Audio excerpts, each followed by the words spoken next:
एक नई सीरीज की शुरुआत हो चुकी है, तो ऐसा हो ही नहीं सकता कि हम उस पर चर्चा करने ना आए। तो हम आ गए हैं अपने ओपिनियन के साथ। मैं हूं सुरभि वैद, मेरे साथ पाठक की पाठशाला वाला Pathak. In case you are wondering Pathak की पाठशाला क्या है, वो आपको बहुत जल्द पता चल जाएगा। लेकिन फिलहाल आपको ये तो पता होगा ही कि एक नए दौर की शुरुआत हो चुकी है, एक नया चेहरा आ चुका है, एक नए कप्तान आ चुके हैं। अब इंडिया ने अगर एक नया चेहरा लाया है तो हम भी एक नया चेहरा लाए। हमारे साथ है प्रियांक पंचाल, हमारे new panelist. Welcome to the show Priyank. Thank you so much, thanks for inviting me here. Well, हम तो बहुत एक्साइटेड है आप यहाँ पर आए हमारे लिए। और इस प्रोग्राम का हमारा कारण ये है कि हम डिस्कस करें कि क्रिकेट क्या होता है। अभी इंडिया इंग्लैंड की सीरीज चल रही है, आप तो डेफिनेटली फॉलो कर रहे होंगे। आपके भी कुछ वीडियोस देखे मैंने वैसे, जहाँ पे आप क्रिटिकल एनालिसिस कर रहे थे। लेकिन ये शो बिल्कुल क्रिटिकल नहीं है, यहाँ पे आपको एकदम खुल के बात करनी है। तो India England first test match, disaster for India, जहाँ पे ऐसा लग रहा था कि रन्स तो बन गए। पहली बार ऐसा हो रहा है कि इंडिया के जो बल्लेबाज है वो रन कर रहे हैं और अच्छे खासे रन कर रहे हैं, और गेंदबाजी जो है थोड़ी सी लचर नजर आई थी। लेकिन सेकंड मैच में वो एक कमबैक नजर आया। Absence of Bumrah was covered up very well by Siraj and Akashdeep. तो समराइज करते हुए तो it's been a decent start for India. But आगे आपको क्या लगता है, अगले जो मैचेस है उसमें what is that one thing that India needs to keep in mind कि आगे जाते हुए ये चीज़ पर बहुत ध्यान से नज़र रखनी पड़ेगी इंडिया को? आई थिंक जैसे आपने बताया कि बैटिंग हम लोग अच्छा कर रहे हैं डेफिनेटली। और फर्स्ट टेस्ट की बात करें तो फर्स्ट टेस्ट में आपने देखा होगा कि पहले 4 दिन हम लोग ने डोमिनेट किया था एज अ टीम, और लास्ट डे पे जो रिज़ल्ट हमको मिलना चाहिए वो नहीं मिला। It was because ban Duckett ने भी अच्छी बैटिंग की। तो वो भी है कि हम लोग क्रेडिट भी दे सकते हैं उनको। बॉलिंग को हम क्रेडिट ना दें, पर उन्होंने बैटिंग भी इतनी अच्छी की, क्योंकि उन्होंने जिधर भी आउट करने की चांस था उधर वो बाउंड्री में कन्वर्ट कर देते थे। जैसे कि आउटसाइड दी ऑफ स्टंप उनको डालना है या राउंड द विकेट आके उनको स्टंप हिट करना है, वो एरिया पे वो स्ट्रांगली कवर ड्राइव कट जो स्क्वायर ऑफ द विकेट वो हमेशा खेलते हैं। तो वो उनका स्ट्रॉन्ग एरिया है। तो उस टाइम पे वो बैक कर रहे थे और उनके लिए वो क्लिक कर गया, और वो मैच उधर से उनकी बैटिंग की वजह से शायद तक कन्वर्ट हो गया, क्योंकि हम लोग ने डोमिनेट किया था चारों दिन। और coming back to the last game, I think जैसे बताया कि हम लोग हमारे बैट्समैन काफ़ी सारे रन्स कर रहे हैं। I am so much impress with Shubman Gill, क्योंकि कैप्टनसी के बाद जो मतलब कोई भी एक बल्लेबाज होता है तो वो इधर नीचे चला जाता है या फिर ऊपर चला जाता है। सो शुभमन गिल की बैटिंग से ऐसा ही लगा कि वो डोमिनेट करना चाहते हैं, वो टीम को कंट्रीब्यूट करना चाहते हैं और टीम को जिताना चाहते हैं। क्योंकि सेकेंड इनिंग में जो 100 बनाया वो आई थिंक वो इम्पॉर्टेंट था मैच जीतने के लिए। That's true.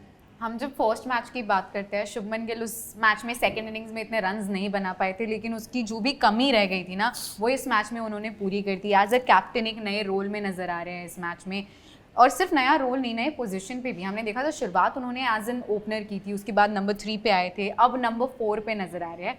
और जो नंबर 4 है वो हमेशा से एक लेगेसी के साथ जुड़ा हुआ है। सचिन तेंदुलकर की लेगेसी है, विराट कोहली की लेगेसी है। अब जो प्रिंस हमें प्रॉमिस किए गए थे, शुभमन गिल वहाँ आए हैं, लेकिन आई एम श्योर ईजी नहीं रहा होगा उनके लिए भी, क्योंकि कांट बी ईजी अगर आप विराट कोहली के शूज़ फिल कर रहे हो। कांट बी ईजी जब आपके ऊपर इतने सारे सवाल उठाए जा रहे हैं कि इसे कैप्टन कैसे बना दिया, इसकी तो एवरेज एशिया के बाहर अच्छी नहीं है, बहुत कम टेस्ट मैचेस खेला है, एक्सपीरियंस नहीं है, इन एक्सपीरियंस से कैप्टन कैसे बना दिया। कितना ज़रूरी थी वो knock, not just for Shubman Gill the batter but Shubman Gill the captain. I think बहुत ही इंपॉर्टेंट था वो नॉक और वो मैच। आई वुड से कि दोनों इनिंग में जितने भी रन्स किए उन्होंने, तो उससे शुभमन गिल को एज अ बैट्समैन कॉन्फिडेंस मिला। एट द सेम टाइम जो मैनेजमेंट ने जो डिसीजन लिया था उनको भी एक कॉन्फिडेंस मिला कि हम लोग ने जो डिसीजन लिया वो सक्सेसफुल रहा। एट द सेम टाइम जो आई थिंक मैंने ये चीज़ आई थिंक मैंने ट्वीट भी किया था कि जो मैनेजमेंट और प्लेयर्स में भी कोई एक सवाल मतलब दिमाग में भी किसी के चलता हो कि ये क्यों कैप्टन, ये नहीं रहना चाहिए, इसकी एवरेज ऐसी है। तो वो आई थिंक वो सब चीज़ें चली गई अभी। आई थिंक शुभमन गिल एक कॉन्फिडेंट कैप्टन मतलब बाहर निकल के आया है। तो I think obviously credit goes to Shubman Gill, क्योंकि वो चैलेंज था उनके लिए भी, क्योंकि वो इजी नहीं था। उसके पहले आप देखें तो इंडिया या फिर कोई एक गेम खेले थे जिसमें उनके रन्स नहीं हुए थे, इंडिया ए वर्सेस इंडिया का मैच या Alright. इंग्लैंड लायंस के अगेंस्ट, हाँ, पर India उसमें versus एक England Lions. मैच में एक इनिंग में रन्स नहीं हुए थे और वो कैप्टन बन गए थे, तो वो प्रेशर हैंडल करना और ये टेस्ट मैच में जो इंग्लैंड टीम होम सीरीज़ उनके लिए, तो उधर जाके रन्स करना वो आई थिंक कमेंडेबल है। नहीं एब्सोल्युटली, बहुत लोगों के सवाल थे। इनफैक्ट आपने 100 की बात की और कैसा रीअश्योर किया उन्होंने, ना कि सिर्फ मैनेजमेंट को, ना कि सिर्फ टीम को, बट हम फैंस को भी। क्योंकि मेरे जैसे कई लोग थे जो थोड़े से मतलब है ना खुश तो थे गिल के लिए, लेकिन काफ़ी ऐसे लोग थे जो सवाल भी पूछ रहे थे गिल क्यों। आपके पास ऋषभ पंत है, श्रेयस अय्यर का नाम था, जसप्रीत बुमराह उप कप्तान थे, KL Rahul one of the senior batters, so there were lot of options and उसमें गिल का नाम आया। और एक स्टार्कलिंग रिजेम्बलेंस मैंने नोटिस किया कि जब विराट कोहली को ओवरसीज कैप्टन बनाया पहली सीरीज अगेंस्ट ऑस्ट्रेलिया, वहाँ पे उन्होंने बहुत सारे रन किए थे, और यहाँ पे कट टू शुभमन गिल का टाइम आया, उन्होंने भी रन किए। तो I don't want to jinx it, but hopefully we have the future king in line. Surabhi, what do you think? बिल्कुल, आई मीन जिस तरह से बात भी की जा रही थी कि प्रिंस है, हमने देखा है वो गॉड से वो टाइटल गया था किंग को, किंग से वो टाइटल अब प्रिंस की तरफ आया है, तो वो एम्परर जो रूल करने की बात आती है ना, तो वो रूल करने की शुरुआत एक तरह से कह सकते हैं हो चुकी है। क्योंकि सीरीज से पहले उन्होंने कहा भी था यश कि मुझे अपने बैट से लीड करना है, मुझे अपनी परफॉर्मेंस से लीड करना है, मैं चाहता हूँ कि इस सीरीज का टॉप स्कोरर मैं रहूँ। तो so far he is walking the talk. Absolutely. लेकिन अब आगे थोड़ा बढ़ते हैं। एक बार मुझे ये बताइए Priyank, you have played domestic cricket for a lot of years, I think 15+ years आप खेले हो, and you have played equally competitive, you have not been like, ऐसा नहीं, you have been a pivotal part of your state. लेकिन जब आप देखते हो ऐसा अप्रोच जो हमने कभी इंडिया में सीखा नहीं है, वो है बेसबॉल, तो ये अप्रोच के बारे में फर्स्ट मेरे को आपका ओपिनियन जानना है on top of your head, what do you think about that? And secondly, जो आपने सेकंड टेस्ट की बात करते सुरभि, वहाँ पे हार रहे थे, England were completely down and out, but उन्होंने अपना अप्रोच नहीं छोड़ा, तो what is that as a sign कि ये बेसबॉल ही खेलना है इन्हें, इनको सिचुएशन के हिसाब से अडेप्ट नहीं करना है, they just want to play one dimensional cricket? I would say कि वो वर्ड अभी ज़्यादा ही ओवररेटेड हो गया है क्योंकि हम लोग जैसे एज एन इंडियन टीम हम लोग पहले भी ये ऐसा ही खेलते थे। इट वाज नॉट लाइक कि जैसे कि पूरा दिन खेले और यू वर अराउंड 240-250 रन्स, वो सिचुएशन से अकॉर्डिंग होता था, पर ये वर्ड आई थिंक ओवररेट हो गया है और उसकी वजह से काफ़ी सारे इंग्लैंड के भी प्लेयर्स है वो सक्सेस नहीं जा रहा है। हाँ, आई थिंक वो भी एक पॉइंट है। तो हमारे लिए वही है कि not getting into the baseball, but I would say कि हमारा खुद का एक पैटर्न है रन्स करने का और मैच जीतने का, जो हम लोग एज ए इंडियन टीम हम लोग काफ़ी साल से करते आए हैं, तो उसको बैक करना बहुत ज़रूरी है। और वो I think baseball, I think it's an overrated word I would से, बट वो मतलब इंग्लैंड टीम जो बैक करती है उनको काफ़ी बार रिज़ल्ट भी मिले हैं, ऐसा नहीं है नहीं मिले, और काफ़ी बार नहीं भी मिले। और आपने जैसे बताया कि वो काफ़ी क्लोज आ चुके थे, तो आई थिंक उनका अप्रोच डेफिनेटली चेंज हुआ है। एट द सेम टाइम हमारा भी अप्रोच आप देखें तो वो चेंज हुआ है। जैसे ओपनिंग बैट्समैन में यशस्वी को हम देखते हैं तो वो स्ट्रोक लगाते हैं, like he is not someone कि वो ज़्यादातर रोकते हैं। हाँ। इवन केएल राहुल को हम देखा होगा कि वो भी he is trying to score runs, so in a way it is helping us also as a team कि runs on the board always matters, so yeah. I think Bazball के साथ इसलिए तो हम कहते हैं कि अगर उनके पास बैसबॉल है तो हमारे पास जैस बॉल है, Right. जिस तरह से जायसवाल खेलते हैं।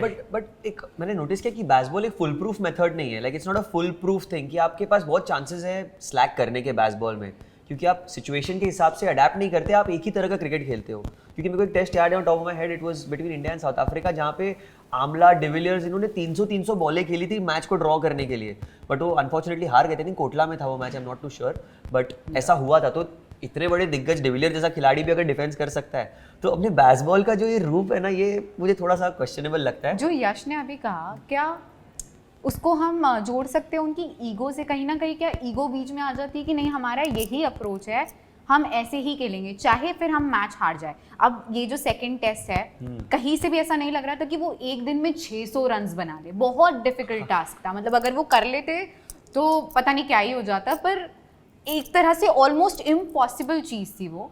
तो तभी भी उनके जिस तरह से वो बैटिंग कर रहे थे, कहीं पे भी ऐसा लगा नहीं कि वो ड्रॉ के लिए जाएंगे, उन्हें फिर भी चेज ही करना था।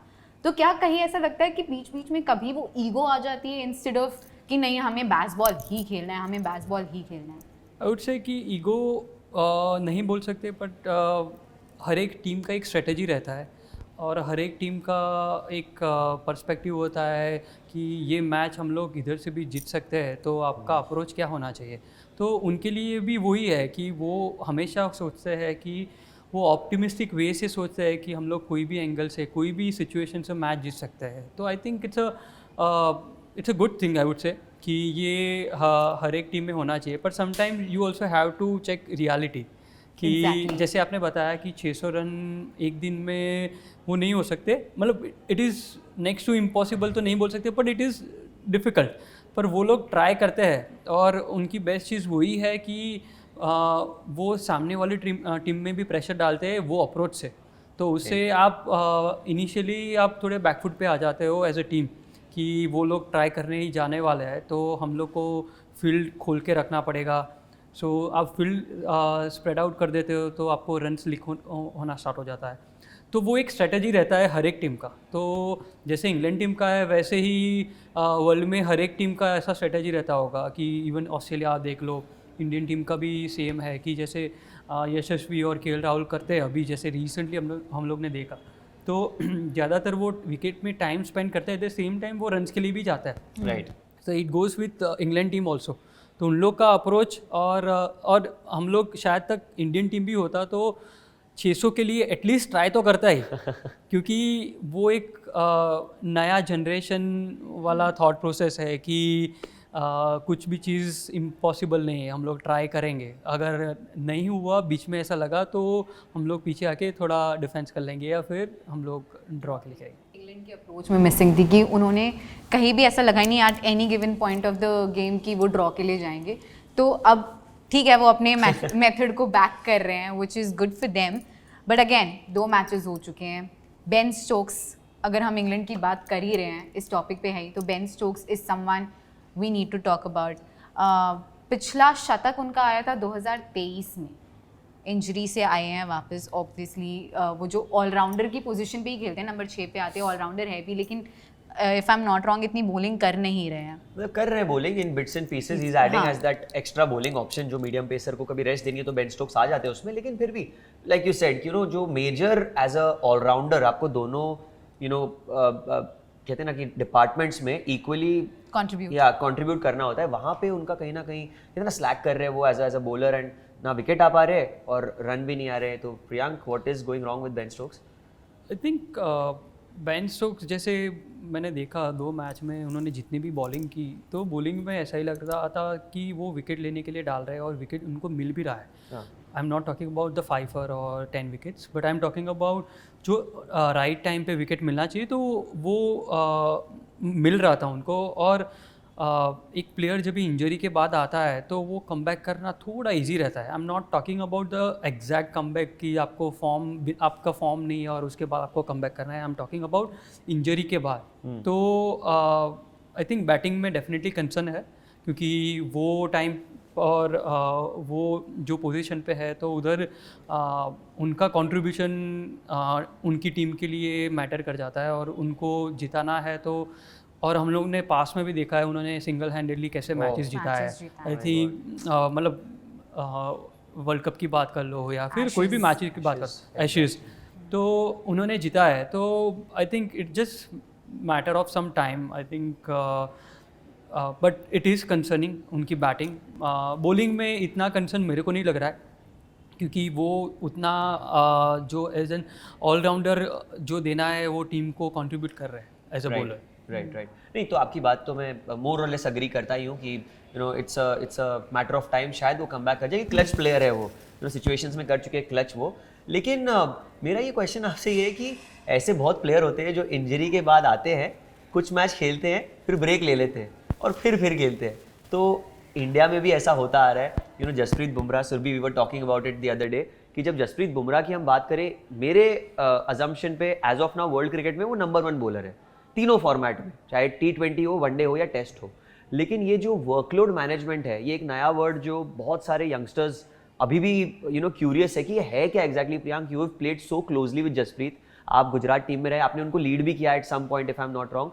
एंड शोल्डर टू शोल्डर मिलाकर what is your understanding of this injury concern and this workload management of missing matches? Because as fans हमको ऐसा लगता है कि यार इतना अच्छा बॉलर है ये, हर मैच के लिए तो हम कभी हारे ही ना. आपकी बात सही है. आई थिंक ऐसा हम लोग सोचने जाए तो मतलब जसप्रीत बुमराह हर एक मैच खेले तो हम लोग हारे नहीं, पर मतलब ऐसा होता नहीं है. लाइक कभी कभी ऐसा भी होता है कि वो खेलते भी है तो शायद तक उतने इम्पैक्टफुल नहीं भी रहते, पर when it comes to your body, when it comes to workload, तो उसमें मैनेजमेंट को हमेशा ये सोचना रहता है. और वर्कलोड एग्जैक्टली क्या है कि आप मतलब जो भी बॉलिंग कर रहे हो, आपका जो भी एक्सर्शन हो रहा है थ्रू आउट द ईयर और आपका एक्सर्शन होने वाला है, तो उसको कैसे मैनेज किया जाए, क्योंकि आपको नहीं चाहिए कि एक ही महीने में सारा एक्सर्शन आ जाए. अगर वो आ जाएगा तो हम लोग ने ऑस्ट्रेलिया सीरीज़ में देखा, उसके बाद जसप्रीत बुमराह इंजर्ड हो गए थे. तो वो एक बड़ी इंजरी को प्रिवेंट करने के लिए आपको ये थोड़ा ब्रेक लेके खेले तो ये मतलब जसप्रीत बुमराह के लिए अच्छा है, एट द सेम टाइम उनकी बॉडी के लिए अच्छा है, क्योंकि after all it's a human body, like it's not a machine. तो मतलब इंजरी ऐसी चीज़ है कि फास्ट बॉलर को ऑन एंड ऑफ होती रहती है. और when it comes to Jasprit Bumrah तो उनको मैं जितना जानता हूँ वो इतने केयरफुल रहते हैं रिगार्डिंग उनका वर्कआउट होता है, फिर उनका स्ट्रेंथ सेशन या फिर कार्डियो रिकवरी. सो वो इतने केयरफुल रहते हैं, उनका एक एक चीज़ वो उस हिसाब से करते हैं कि मेरा इंजर्ड ना होना चाहिए, मैं नहीं हूँ, मतलब मेरे को नहीं होना है. तो वो बहुत ही इम्पोर्टेंट है. और वर्कलोड जैसे मैनेज करे वो आई थिंक उनके लिए भी अच्छा है और हमारे इंडिया के भी लिए अच्छा है, क्योंकि जब भी वो फुल फ्लेज और फुल कैपेसिटी और फुल्ली मतलब वो एबिलिटी से डालते हैं तो वो हम लोग ने देखा है कि वो नेक्स्ट लेवल हो जाता है, मतलब नेक्स्ट टू इम्पॉसिबल होता है बैट्समैन को खेलने के लिए. तो I think break is important for him. ऐसा नहीं है कि उनको चलाते ही जाओ, नहीं तो आई थिंक हम लोग ने ऑस्ट्रेलिया वाला देखा तो वैसा नहीं कर सकते. आई थिंक अगर हमारे ऊपर सब छोड़ दिया जाए तो हम तो चाहेंगे कि जसप्रीत बुमराह हर मैच के लिए, हर सीरीज़ के लिए, हर टूर्नामेंट के लिए. लेकिन what you said makes so much sense कि हम चाहते हैं कि वो ये सीरीज़ पूरी खेले, पर हम ये भी चाहते हैं कि वो आने वाली सीरीज़ में भी नज़र आए. तो जिसके लिए बहुत ज़्यादा इंपॉर्टेंट हो जाता है कि हम पिक एंड चूज़ करें कि अच्छा ये मैच बुमराह खेले, ये मैच ना खेले, which is also so difficult. जब आपके पास बुमराह जैसे खिलाड़ी हो, उनको टीम से बाहर रखना और डिसाइड करना कि कौन से मैच में वो खेलेंगे, कौन से मैच में वो नहीं खेलेंगे, वो कितना डिफिकल्ट जॉब होता होगा दोनों कोच के लिए और कप्तान के लिए भी. Because I don't think Shubman Gill भी चाहते हैं कि वो बुमराह के बिना उतरे, लेकिन मजबूरी है, करना पड़ेगा. राइट. आई थिंक उसमें उनका भी रोल बहुत ही मिनिमल हो जाता है, क्योंकि उन जो बॉडी जसप्रीत बुमराह का है वो जो मतलब बोलता है, like it's not exactly that saying, but वो जो इंडिकेट करता है उस हिसाब से आपको आगे जाना है. तो पास में जो शायद तक हम लोग ने ऑस्ट्रेलिया में देखा कि उनकी इंजरी बहुत बड़ी हो गई, तो वो नहीं करनी है, तो हम लोग रिपीट नहीं होना चाहिए. और एक और the bright side of this is कि अगर जसप्रीत बुमराह नहीं खेले तो एक लड़का और खेल गया, और वो ऐसा खेला कि मतलब नया खिलाड़ी बन गया हमारा आकाशदीप. सुरभि, क्या कहना है आकाशदीप का? यार इस समय तो आई थिंक उनकी जितनी तारीफ करे कम है. जिस तरह से वो खेले, इतने सालों बाद किसी सेना कंट्रीज़ में हमारे किसी बॉलर ने 10 विकेट्स लिए. जिस तरह से उन्होंने शुरुआत की, पहले इनिंग्स में 4 विकेट, दूसरी में 6 विकेट्स, और सारे इंपॉर्टेंट विकेट्स, वो जो शुरुआती झटके बहुत ज़्यादा इंपॉर्टेंट थे वो उन्होंने टीम को दिलाए हैं. And I think now he is here to stay, ये कह सकते हैं ना अब तो हम. राइट. आकाशदीप की बात करें तो वो एक डोमेस्टिक का एक प्रोडक्ट बोल सकते हैं, लाइक इंडियन डोमेस्टिक का. तो हम लोग जो डोमेस्टिक की बात करते हैं कि डोमेस्टिक में ग्राइंड करना कितना इम्पोर्टेंट है, तो इतने साल उन्होंने मेहनत की, इतने साल परफॉर्मेंस किया, और उसके बाद जो रिवॉर्ड मिल रहा है तो वो इजीली नहीं जाने दे रहा है. सो इधर मैं बोलना चाहूँगा कि ये डोमेस्टिक जो ग्राइंड है ना, वही उसको रिज़ल्ट मिल रहा है. क्योंकि इधर जो कंडीशन में प्रैक्टिस करना, बॉलिंग करना मैच में और विकेट्स निकालना वो भी कंसिस्टेंटली, उसके बाद इंडिया में रह के थोड़ा टाइम स्पेंड करना, थोड़ी मैचेस खेलना, उसके बाद बाहर मतलब आई थिंक ऑस्ट्रेलिया में उनको मौका नहीं मिला, राइट। फिर भी वो फिटनेस लेवल मेंटेन रखना और फिर जब भी मौका मिले उस पर रेडी रहना। और जैसे ये फर्स्ट मैच नहीं खेले और सेकंड मैच में उन्होंने 10 विकेट निकाले और हम लोग ये मैच शायद तक उनकी बेस्ट बॉलिंग की वजह से शायद तक हम लोग बहुत ही क्लोज आ गए और हम लोग जीत गए। राइट। तो आकाशदीप ऐसे बॉलर है, जितना मैं जानता हूँ, मैं भी खेला हूँ उनके साथ, तो वो ऐसी लेंथ डालते हैं और उनकी बेस्ट चीज़ वही है जो फर्स्ट बॉल और लास्ट बॉल स्पेल का या फिर दिन का वो वही इंटेंसिटी और वही पेस से डालते हैं जो फर्स्ट बॉल डालते हैं। तो उसमें वेरिएशन बहुत ही कम देखने को मिलता है और उनका एफर्ट वो नेक्स्ट लेवल होता है when it comes to first over या लास्ट ओवर। तो मतलब वही है उनकी बेस्ट चीज़। तो हम लोग ने देखा जैसे कि वो जो भी बॉल डालते थे वो इतना ही एफर्ट से डालते थे और विकेट लेने के लिए ही डालते थे। बिल्कुल। और एक बेस्ट चीज़ वो है उनकी कि वो लेंथ जो हिट करते हैं वो एज अ बैट्समैन बहुत ही डिफ़िकल्ट है उनको पिक करना, क्योंकि वो लेंथ पे आप ना आगे जाके शॉट खेल सकते हो ना बैकफुट पे जाके शॉट खेल सकते हो और सीम भी होता है तो थोड़ा डिफिकल्ट हो जाता है। नहीं, एब्सोल्युटली। हम तो क्रिकेट में वो कहते हैं ना, आप खेले रहोगे नए बॉल से 6-8 मीटर की लेंथ होती है, 6 से 8, वहीं पे उनका बॉल गिरते रहता है and is just too good. And आपने एक प्रॉपर डोमेस्टिक क्रिकेट लवर के तौर पे ये आपने जो कहा